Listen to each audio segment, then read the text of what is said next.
لو جالك عرض قوي من النادي الاهلي تاخده ولا ما تاخدوش؟ لا ما اقدرش اقول كده، لا انت خلاص بقت واحد محسوب على نادي الزمالك، انا دلوقتي محسوب على نادي الزمالك وهم محسوبين عليا.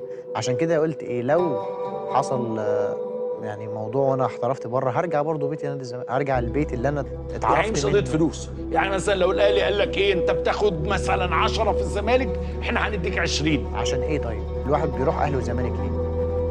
عشان يكسب بطولات، عشان يبقى مشهور، طبعا عشان يبقى محبوب، عشان يطلع في التلفزيونات انت عندك ده كله. الحمد لله. طب ليه اغير يعني فاهم النقطة؟ انا حاجتين زي بعض، نادي كبير والتاني نادي كبير بيكسب بطولات وبيكسب بطولات، واخد شهرة، ده بياخد شهرة ده بياخد شهرة، كل حاجة زي يعني بعض. الاهلي مش هيضيف لك حاجه يعني.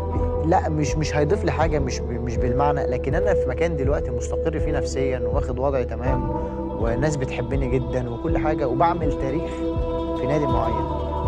مفيش اسباب تخليني اسيب ده واروح في نفس المكان يعني. لو الناس ما بترحمش دلوقتي، شوف صديقك رمضان صبحي واللي معمول فيه لغايه دلوقتي. لا هو في الاول في الاخر انا بحسبها كوره احتراف، كوره احتراف. انا جاي لي لا دلوقتي كده مش احتراف بقى. لا كوره احتراف في العموم احتراف، لكن انت بتحسبها ازاي؟